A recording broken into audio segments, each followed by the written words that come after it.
It's time for City Beat, your source for all the latest news on the city of Thompson.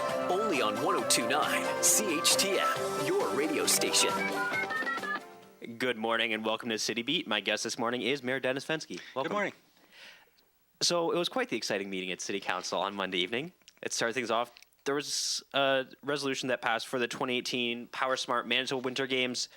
They're inching closer and closer, and they were, as I said, they were brought up at council on Monday. Why were they brought up?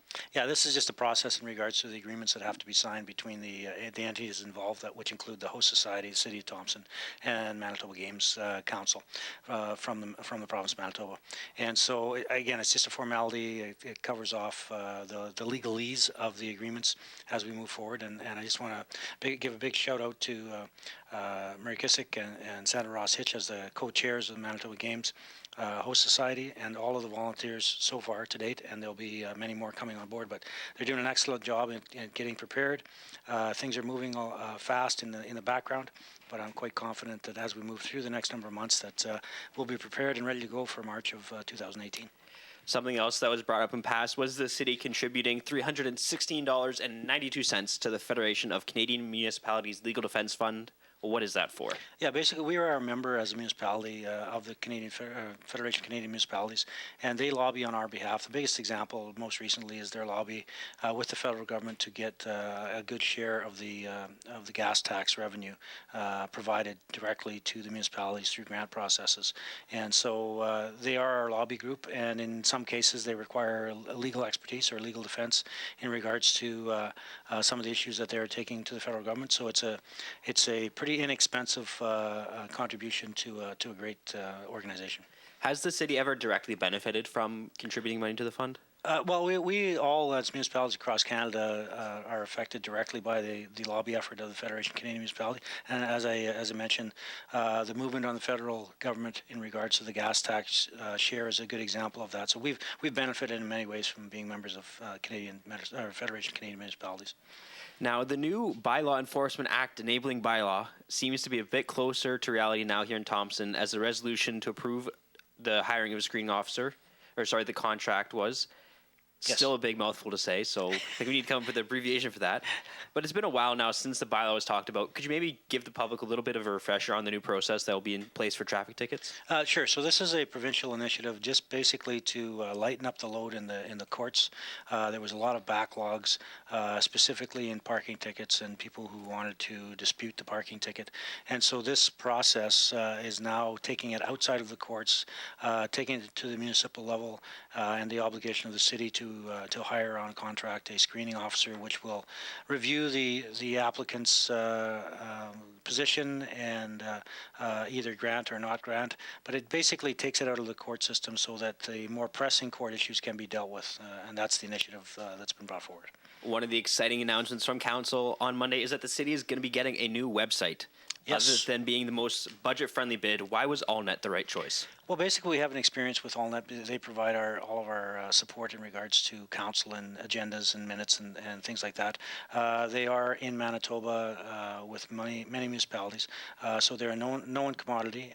They provide a good product, and through the evaluation, that was the best bang for our buck. And so I'm quite excited to have us go through this process. And when will the public see changes to Thompson.ca? You'll see subtle changes over the next little while. Probably by the end of the summer, I would see you'll see the significant difference. Now, something that was read for 2 times, the second and third times, was the levy bylaw. Now, this isn't exactly something that a term that's used in day-to-day conversation. It's not something that the public would be familiar with. Could you maybe clarify what the levy bylaw is and why it's important? Basically, in layman terms, it's the budget. And so it's the annual budget for 2017 for the City of Thompson. There's a process in place through the Municipal Act that requires us to first have a public hearing, which we held, to first bring it to first reading at a council meeting, which we did, followed by a public hearing, which we had. The presentations are available on Thompson.ca, as well as the financial plan that we are submitting to the province of Manitoba. And then through the final process is to give it second and third reading, just as any bylaw is given that. And so that process was followed through in regards to submitting the budget. We follow a deadline of May 15th, having our budget into the province of Manitoba. So that's been met, and that's just a normal process that we go through. Why is the levy bylaw different from the approval of the financial plan? Basically, it's the bylaw that supports the plan. The plan is the document, and the bylaw is the supporting document from process from the municipality because we can only act by bylaw or resolution, and so we enact the bylaw to approve the plan and then submit to the province of Manitoba. Now, the levy bylaw had its second and third readings, as I said. Both passed, but the vote count changed, which I don't think happens all the time. Councillor Claudia changed her vote against the levy bylaw in the third reading because she thinks that it should happen in two separate meetings rather than having it both at the same time. What are your thoughts on her comments and her thoughts on that? Well, each councillor is entitled to their opinion.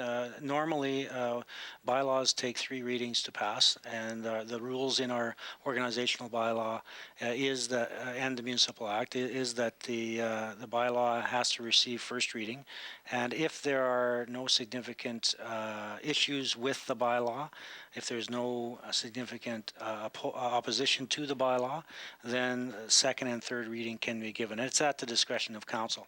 Given that we had the public hearing and we had one objector by letter, we had people speak in favor. There was certainly a tone that people weren't overly concerned with the plan at all at this point. It was a safe budget from our perspective, moving forward to 2018, and so from the council's perspective, it's our prerogative to have second and third reading, and that's the course we chose. But as I said, every councillor is entitled to an opinion.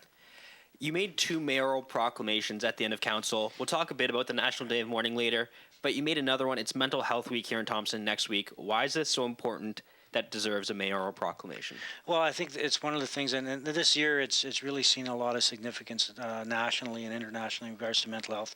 Locally, we talk about healthy mind, healthy body, and it's really important to bring mental health issues to the forefront, to the public, so that people can speak about it. For years and years, people didn't speak up or kept it to themselves, even though they were experiencing issues.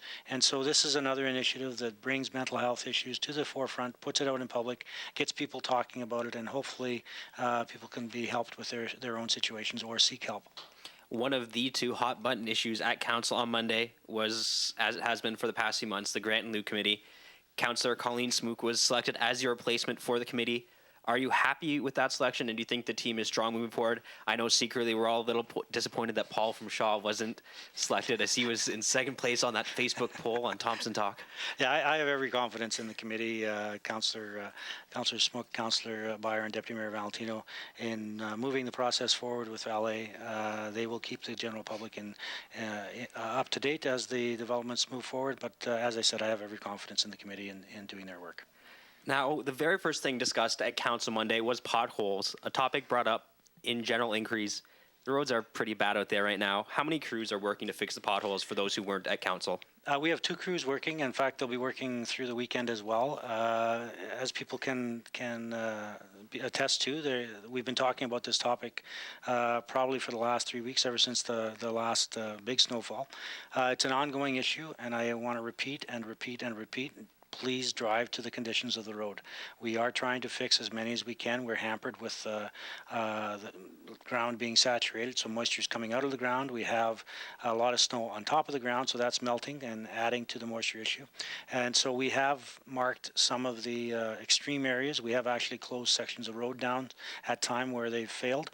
But we have 2 crews on. And again, 2 things to remember. Drive to the conditions of the road. Do not drive through standing water unless you know what's underneath it.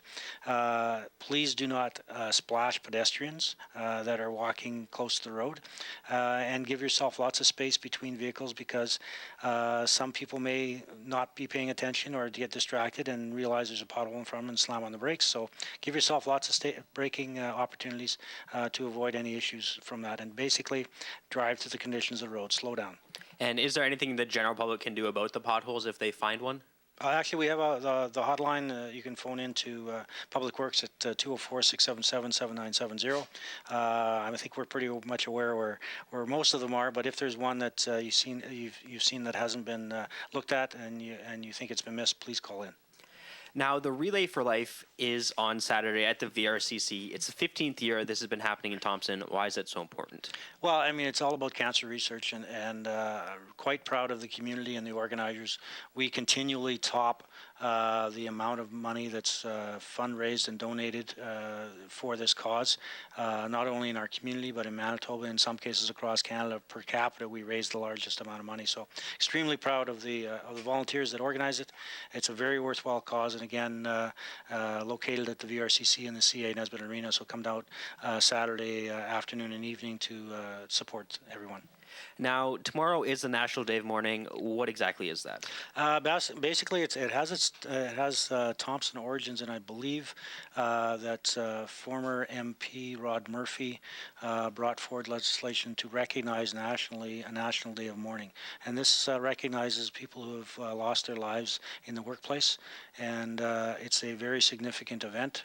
There will be an event at the Steel Center located across from City Hall, hosted by local 6166 Steelworkers, President Les Ellsworth, and so really looking forward to having councillors participate in that, and the general public as well, and to recognize that at the end of the day, we are hoping that every worker that goes to work, no matter what job it is, comes home safe to family and friends. But unfortunately, over the year and over the years, people have lost their lives doing work and in the workplace. So we want to exercise care and caution, but we also want to recognize those that have lost their lives in the last year. Finally, there seems to be the season for annual general meetings right now. It seems to hopefully coming to a close. There's too many of them I've been to.